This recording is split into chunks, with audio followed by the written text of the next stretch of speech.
നമസ്കാരം. മനോരമ ഓൺലൈൻ പ്രധാന വാർത്തകളിലേക്ക് സ്വാഗതം. ഫിഫ ലോകകപ്പ് ഗ്രൂപ്പ് ബിയിലെ ആദ്യ മത്സരത്തിൽ ബോസ്നിയയ്ക്കെതിരെ സമനില പിടിച്ച് കാനഡ.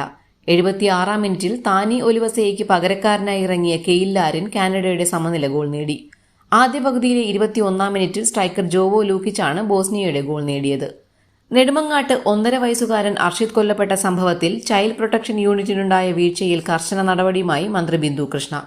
കുഞ്ഞിന് പരിക്കേറ്റ വിവരം കൃത്യസമയത്ത് ലഭിച്ചിട്ടും വേണ്ട നടപടിയെടുക്കാതിരുന്ന താൽക്കാലിക ജീവനക്കാരനെ ജോലിയിൽ നിന്ന് പുറത്താക്കാൻ മന്ത്രി അടിയന്തര നിർദ്ദേശം നൽകി. യുഎസുമായുള്ള കരാറിന് തൊട്ടടുത്തെത്തിയെന്ന് ഇറാൻ. കരാറിന്റെ രൂപരേഖ യുഎസും ഇറാനും അംഗീകരിച്ചതായും തുടർ നടപടികൾ ചർച്ച ചെയ്യുകയാണെന്നും പാകിസ്ഥാൻ പ്രധാനമന്ത്രി ഷെഹബാസ് ഷെരീഫ് പറഞ്ഞു. കോടികൾ വിലമതിക്കുന്ന കഞ്ചാവുമായി മുൻ മിസിസ് കേരള മത്സരാർത്ഥി പിടിയിൽ. 2025-ലെ മിസിസ് കേരള മത്സരത്തിൽ ഫസ്റ്റ് റണ്ണറപ്പായ ഹർഷ സണ്ണിയാണ് മുംബൈ വിമാനത്താവളത്തിൽ പിടിയിലായത്.